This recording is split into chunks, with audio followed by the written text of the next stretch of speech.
Hi everyone, to another episode of Dimitra's Dishes. Today we're going to be making apple turnovers and puff pastry. They're so delicious, that flaky puff pastry and that caramelized apple filling that's homemade. The filling is homemade, but the puff pastry we're getting help from the store because nobody's got time to make puff pastry at home. It's a pretty tedious method. So I always get help from the grocery store and I use store-bought puff pastry. Let's get started. Okay, so first things first, we're gonna make the apple pie filling. This is the only filling recipe I use. It's so delicious. This tastes so good over ice cream and yogurt too, you guys. It's very easy to make. So I have 3 pounds of Gala apples. If you like your apples to be a little bit more tart, feel free to use the green Granny Smith apples. Go ahead and peel them first, and then I'm gonna remove the core. I switch knives here. I'm just so much more comfortable with this old knife. It kind of bends too and makes it really easy to remove the seeds and the core. So once the seeds are all removed and the core is removed, you're gonna go ahead and dice the apples into like bite-sized pieces. I don't like to dice them too small because then they kind of melt when you're cooking them. So I like the filling to be hearty. This is the size that really you're looking for. You can do them a tiny bit smaller if you want, but I like this size. Then add all of the apples to a big mixing bowl, and it's time to add the flavorings. So I'm gonna add 3/4 of a cup of granulated sugar, 1 cup of packed light brown sugar. Make sure you pack it in whenever you're measuring brown sugar. Add that to the bowl with 4 tablespoons of cornstarch, 1 heaping tablespoon of ground cinnamon. Cinnamon and apples, match made in heaven, we already know that. 1/4 teaspoon of salt, and then just go ahead and mix that all up. Once it's mixed up, it's time to cook it. So in a wide skillet over here, it's best to use a wide skillet because it helps the filling cook evenly and quickly too. I'm gonna add a 4-ounce stick of unsalted butter, and I'm gonna cook that over medium heat until it's melted. As soon as it's melted, go ahead and add the apples with all those lovely flavors, and we're gonna start to cook this. And you're gonna notice that the apples are going to release lots of juices. They're almost gonna be covered in juices.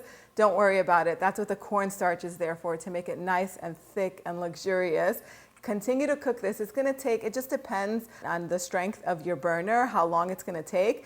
But if it's taking a little bit too long, you could definitely increase the heat to high. You wanna stand on top of this and continue to mix it. Don't step aside because if it burns, it's done.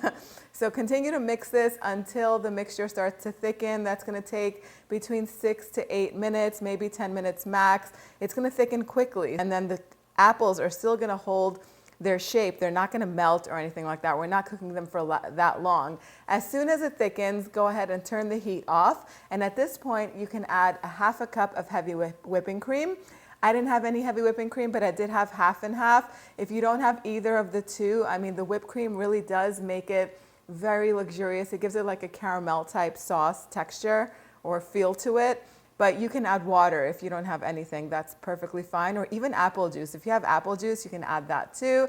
Mix it all up. If it still seems a little bit too thick, you can add more liquid to get it to the consistency that you like. You do want there to be somewhat of a sauce. So once the filling is done, you want it to cool completely. You cannot put piping hot filling on puff pastry. It'll melt. You'll have a big mess on your hands. So that's why this step of making the filling, you could do days ahead of time. This keeps fresh in the refrigerator for over a week. So it's a nice filling to have on hand because it tastes good over everything, honestly. It really tastes good over ice cream too. But you want this filling to at least come to room temperature. So do that. Let it sit aside. If you want it to cool really quickly, you could put it on a baking tray in an even layer so that way there's more surface area and it cools much quicker. But once it's cooled down to room temperature, it's time to make the apple turnovers, and they're so simple to make. I love to buy these sheets of puff pastry that are pretty big.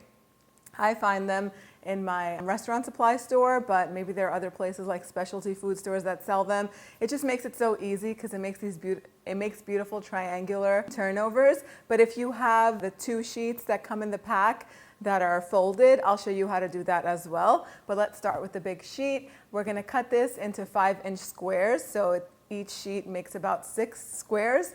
And then we're gonna take about a tablespoon of the filling and put it in the center and quickly fold it over and pinch the edges together of the pastry so that way it holds the filling in place. Then you don't have to put egg wash inside. You just seal it and then you use a fork to press down and make a decorative border, and it also seals it so that way the filling doesn't ooze out. Once you're done assembling them, go ahead and put them on a tray that's lined with parchment paper, and now I'll show you how to make it with the packages that come folded, 2 sheets per package. They're about a pound of puff pastry, and there's 2 sheets, and they're already folded. You don't have to roll this out or anything. You would cut down the line so you could get 3 strips, and then you would cut each strip in half, so you'll have 6 total pieces.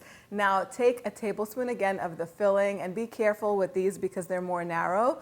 Put less of the sauce that's in there because then it'll ooze out and make a mess. Take one of the other strips of puff pastry and put them on top and seal the edges together using a fork. You could first pinch them together to make sure that that filling is in place because it does like to spread really quickly and ooze out, and then it's kind of hard to stick the edges together. But use the fork, press them down, and do the same thing like we did with the triangular pastries. Put these on a baking tray that's lined with parchment paper, and then I like to cut little slits on top of both of them. I just use a serrated knife, or you could use any sharp knife that you have and cut 2 or 3 slits on top. That's going to help the steam escape so that way they don't burst open, and then you end up with all of the filling on your baking pan instead of in the pastry. And then I like to make an egg wash with 2 egg yolks and some milk. I forgot to record that part, but you just whisk that together. And then you brush the pastries all over the top. And then I also like to sprinkle some granulated sugar on top, so that way you get a little bit of sweetness and crunch from the sugar. Puff pastry doesn't have any sugar in it, it's not sweet, so I like that little added hint of sweetness. At this point, you want to freeze them. You cannot bake them right away, otherwise they won't bake up to be as beautiful as they do when they're chilled.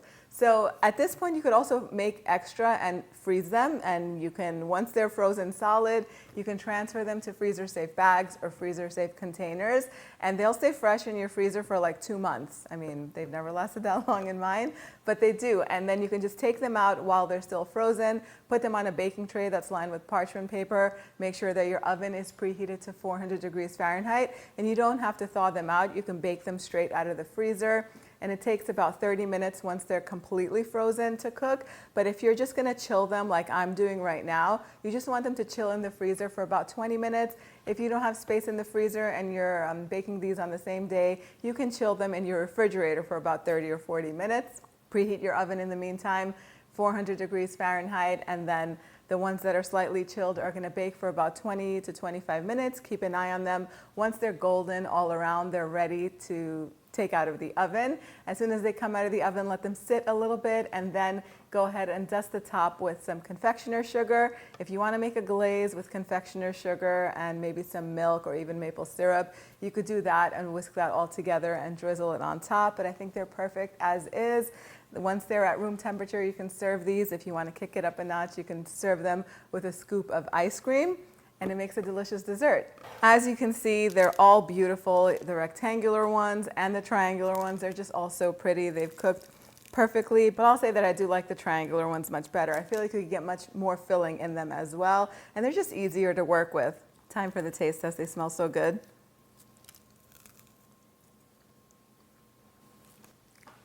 The puff pastry is so flaky and buttery. The filling, the apples still held together. They're not mush because they are cooked for just the right amount of time.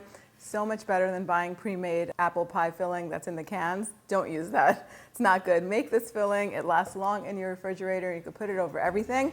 I hope you guys give this recipe a try. The exact measurements are on the website, dimitrasdishes.com. Let me know what you guys think in the comment section down below, and I'll see you here next time. Yes, sis.